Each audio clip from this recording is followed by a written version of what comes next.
Chapter 10. The Fingerprint Evidence. Did Jesus and Jesus alone match the identity of the Messiah? It was an uneventful Saturday at the Hiller home in Chicago. Clarence Hiller spent the afternoon painting the trim on the outside of his two-story house on West 104th Street. By early evening, he and his family had retired to bed. However, what happened next would change criminal law in America forever. The Hillers woke in the early morning hours of September 19, 1910, and became suspicious that a gas light near their daughter's bedroom had gone out. Clarence went to investigate. His wife heard a quick succession of sounds: a scuffle, two men tumbling down the stairs, two gunshots, and the slamming of the front door. She emerged to find Clarence dead at the foot of the stairs. Police arrested Thomas Jennings, a convicted burglar, less than a mile away. There was blood on his clothes, and his left arm had been injured, both, he said, from falling on a streetcar. In his pocket, they found the same kind of gun that had been used to shoot Clarence Hiller, but they couldn't determine if it was the murder weapon. Knowing they needed more to convict Jennings, detectives scoured the inside of Hiller's home in a search for additional clues. One fact soon became obvious. The killer had entered through a rear kitchen window. Detectives went outside, and there, next to that window, forever imprinted in the white paint that the murder victim himself had so carefully applied to a railing only hours before his death, they found 4 clear fingerprints from someone's left hand. Fingerprint evidence was a new concept at the time, having been recently introduced at an international police exhibition in St. Louis. So far, fingerprints had never been used to convict anyone of murder in the United States. Despite strong objections by defense attorneys that such evidence was unscientific and inadmissible, 4 officers testified that the fingerprints in the paint perfectly matched those of Thomas Jennings, and him alone. The jury found Jennings guilty. The Illinois Supreme Court upheld his conviction in a historic ruling, and he was later hanged. The premise behind fingerprint evidence is simple. Each individual has unique ridges on his or her fingers. When a print found on an object matches the pattern of ridges on a person's finger, investigators can conclude with scientific certainty that this specific individual has touched that object. In many criminal cases, fingerprint identification is the pivotal evidence. I remember covering a trial in which a single thumbprint found on the cellophane wrapper of a cigarette package was the determining factor in convicting a 20-year-old burglar of murdering a college co-ed. That's how conclusive fingerprint evidence can be. Okay, but what has this got to do with Jesus Christ? Simply this. There is another kind of evidence that's analogous to fingerprints and establishes to an astounding degree of certainty that Jesus is indeed the Messiah of Israel and the world. In Jewish scriptures, which Christians call the Old Testament, there are several dozen major prophecies about the coming of the Messiah, who would be sent by God to redeem his people.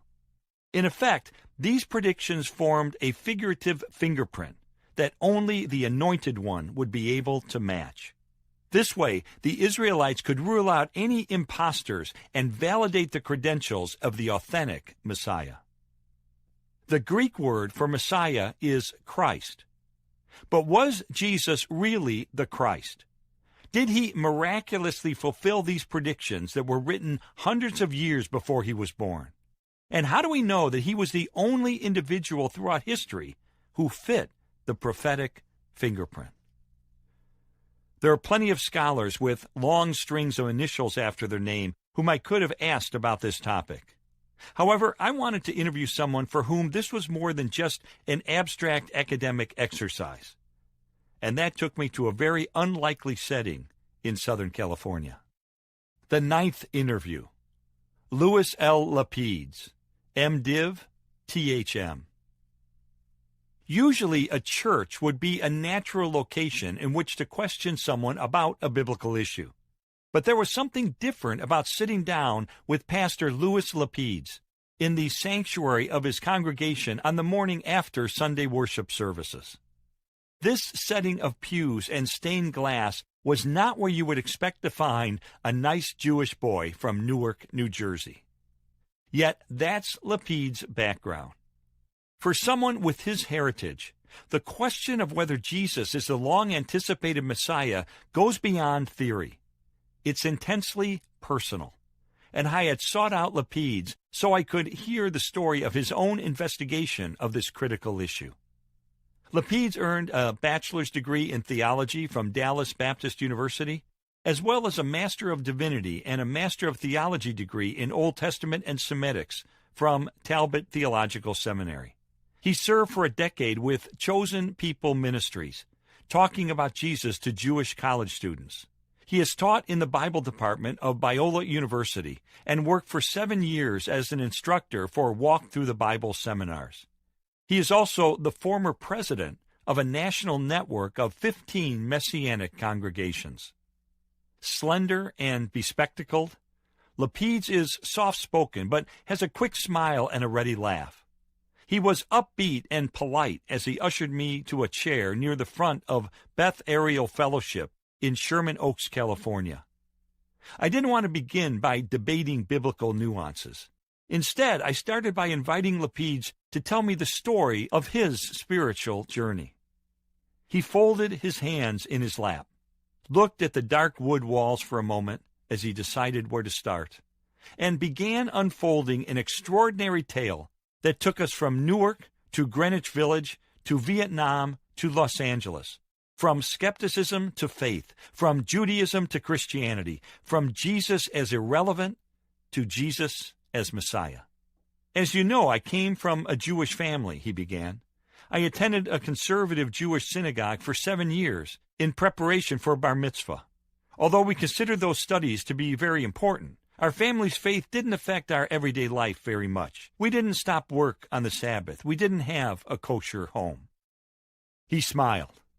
However, on the high holy days, we attended the stricter Orthodox synagogue because somehow my dad felt that's where you went if you really wanted to get serious with God.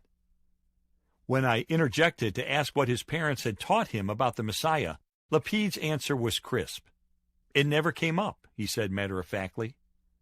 I was incredulous. In fact, I thought I had misunderstood him. You're saying it wasn't even discussed, I asked. Never, he reiterated. I don't even remember it being an issue in Hebrew school. This was amazing to me. How about Jesus, I asked. Was he ever talked about? Was his name used? Only derogatorily, Lapide's quipped. Basically, he was never discussed.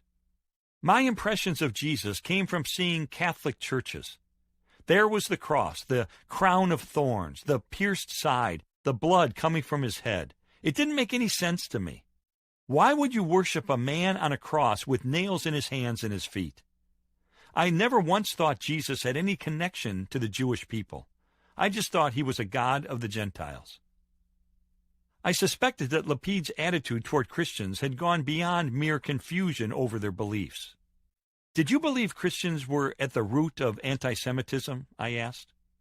Gentiles were looked upon as synonymous with Christians, and we were taught to be cautious because there could be anti-Semitism among the Gentiles, he said, sounding a bit diplomatic. I pursued the issue further. Would you say you developed some negative attitudes toward Christians? This time he didn't mince words. Yes, actually I did, he said. In fact, later, when the New Testament was first presented to me, I sincerely thought it was going to basically be a handbook on anti-Semitism, how to hate Jews, how to kill Jews, how to massacre them. I thought the American Nazi Party would have been very comfortable using it as a guidebook. I shook my head, saddened at the thought of how many other Jewish children have grown up thinking of Christians as their enemies. Lapide said several incidents dimmed his allegiance to Judaism as he was growing up. Curious about the details, I asked him to elaborate, and he immediately turned to what was clearly the most heart-rending episode of his life. My parents got divorced when I was 17, he said, and surprisingly, even after all these years, I could still detect hurt in his voice. That really put a stake in any religious heart I may have had.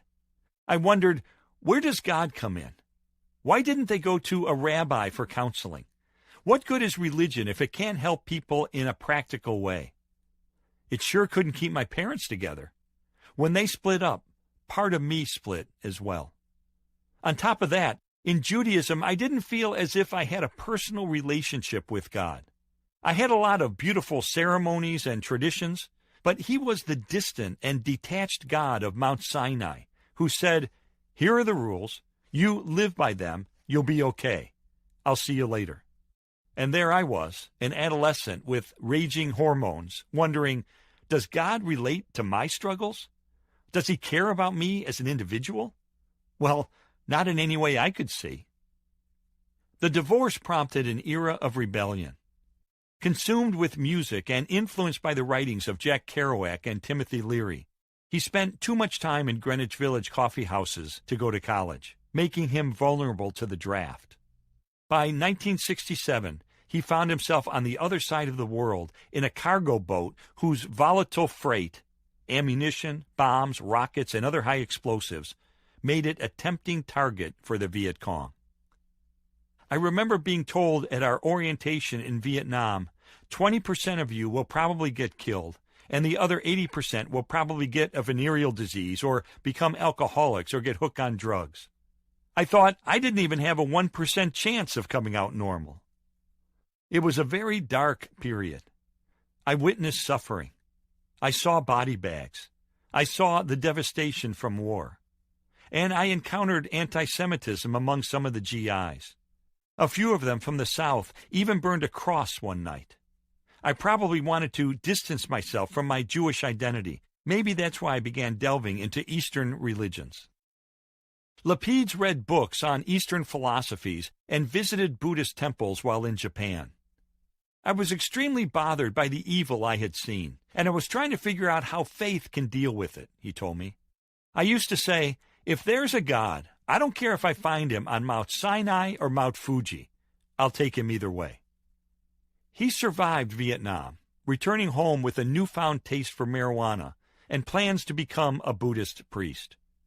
He tried to live an ascetic lifestyle of self-denial in an effort to work off the bad karma for the misdeeds of his past, but soon he realized he'd never be able to make up for all his wrongs. Lapides was quiet for a moment. I got depressed, he said. I remember getting on the subway and thinking, maybe jumping onto the tracks is the answer. I could free myself from this body and just merge with God. I was very confused. To make matters worse, I started experimenting with LSD. Looking for a new start, he decided to move to California, where his spiritual quest continued. I went to Buddhist meetings, but that was empty, he said. Chinese Buddhism was atheistic. Japanese Buddhism worshipped statues of Buddha. Zen Buddhism was too elusive. I went to Scientology meetings, but they were too manipulative and controlling. Hinduism believed in all these crazy orgies that the god would have, and in gods who were blue elephants. None of it made sense. None of it was satisfying. He even accompanied friends to meetings that had satanic undercurrents. I would watch and think, something is going on here, but it's not good, he said. In the midst of my drug-crazed world, I told my friends, I believe there's a power of evil that's beyond me, that can work in me, that exists as an entity. I had seen enough evil in my life to believe that. He looked at me with an ironic smile. I guess I accepted Satan's existence, he said, before I accepted God's. It was 1969. Lapides' curiosity prompted him to visit Sunset Strip to gawk at an evangelist who had chained himself to an 8-foot cross to protest the way local tavern owners had managed to get him evicted from his storefront ministry. There on the sidewalk, Lapides encountered some Christians who engaged him in an impromptu spiritual debate. A bit cocky, he started throwing Eastern philosophy at them. There is no God out there, he said, gesturing toward the heavens. We're God. I'm God. You're God. You just have to realize it. Well, if you're God, why don't you create a rock? One person replied. Just make something appear. That's what God does. In his drug-addled mind, Lapidus imagined he was holding a rock. "Yeah, well, here's a rock," he said, extending his empty hand. The Christian scoffed. "That's the difference between you and the true God," he said. "When God creates something, everyone can see it. It's objective, not subjective." That registered with Lapidus. After thinking about it for a while, he said to himself, "If I find God, he's got to be objective. I'm through with this Eastern philosophy that says it's all my mind and that I can create my own reality. God has to be an objective reality if he's going to have any meaning beyond my own imagination." When one of the Christians brought up the name of Jesus, Lapidus tried to fend him off with his stock answer. "I'm Jewish," he said. "I can't believe in Jesus." A pastor spoke up.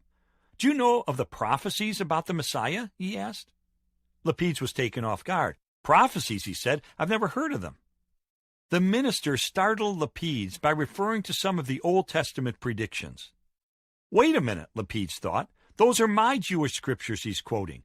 How could Jesus be in there?" When the pastor offered him a Bible, Lapidus was skeptical.